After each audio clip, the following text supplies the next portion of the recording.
Welcome to another episode of The Art of Extraordinary Confidence. I'm Dr. Aziz, and today I want to talk with you about how to hold your reality.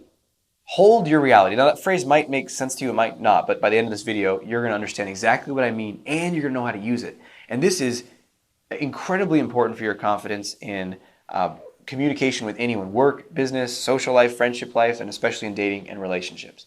And what I mean by hold your reality is you must be more certain in your reality than someone else is in theirs. And by reality, I just mean the way you perceive the world. So for example, if you're talking to someone and there's a common fear that people think, oh, they're not going to like me. They're going to think blank about me, that I'm weird, that I'm boring, that I'm whatever. Just insert your negative word of choice. And what happens is when we're worried about that stuff, we're holding their reality higher than our own. So for example, if I'm talking and they think, wow, this guy's really boring. Is that my reality? Do I have to think that too? Why do we just automatically assume that their reality is more true or valid or real than my own? So they could think I'm boring and I could be like, I don't know, what's their problem? I think this is a great story. I think this story is fascinating and interesting. Now all of a sudden I'm holding my reality. Do you see that distinction? And what would that do in your life if you knew? So for example, I'd ask people this sometimes. I was working with a client and I said, he's like, I'm afraid of being boring. And I was like, well, how do you know if you're being boring? He said, well, if the other person seems bored. Well, first of all, that's just fraught with peril because you're reading them, you're looking for that, so you're probably going to find it. But secondly, why is that the determining factor? Why isn't your reality, your internal reality, more valid, more strong, more real? And this is really powerful. This applies in all areas of your life, is holding that. So someone, let's say I was talking with a guy about this, and he's like, well, I'm worried about being more spontaneous with women that I'm attracted to.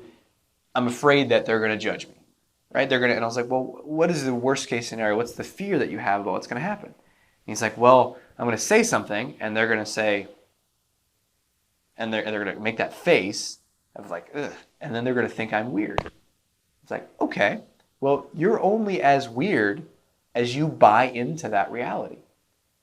So if she makes a face at me, I might just look at her and go,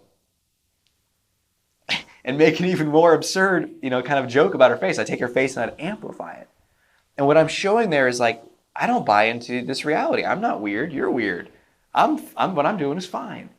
Right? So you hold, that's why I call it you hold your reality, because there's going to be this other reality coming your way, and you're going to, especially if you have a past like me, of being the nice guy, of being accommodating, of wanting to make the peace and agree with everyone, then you really have to focus on holding your reality. Because there's going to be a little part of you that's like, oh crap, they're right. So, someone seems annoyed, and you're like, oh geez, I'm so sorry, what did I do? Whether it's a woman or a colleague or a friend, but hold on a second. Just because they're annoyed, why are you making that reality so valid? What's going on with that person? One last story about this. I was just with a client recently, came in from the UK. We're doing a weekend intensive. And one of the things we were doing when we get out and about in the world here in Portland is we were doing a lot of friendly greetings practice, which if you haven't seen that, I'm sure you can find another video about that of mine. But that's you go out into the world and you say hi to a bunch of people. It's a short version of it. It's the most profound teaching that I do with people. It's so simple, yet there's so much depth to it. And in one moment, I was doing it with him, and this woman walked by with her daughter. And I just said, hey guys, how's it going? And she went like this. She went like really dramatic, like, oh my God, what's this guy doing? Whatever she was communicating with her eyes. And I just walked by and I thought, she's really uncomfortable.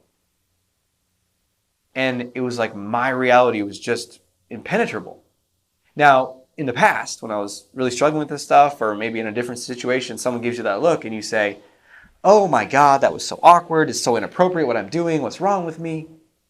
Anytime you're doing that, you're not holding your reality. Anytime you're really obsessing about what are they going to think of me, you're not holding your reality. Anytime you get really down on yourself because someone else is upset with you, or because someone didn't like you, and you're thinking, oh, I must not be good enough. I suck. I'm not worthy. She went with someone better, or they chose someone better. You're not holding your reality. You just got to remind yourself, Listen, say your name. Listen, Aziz. Hold your reality. And I like to stand tall and firm and strong and roll my shoulders back and take a deep breath in. Do that right now.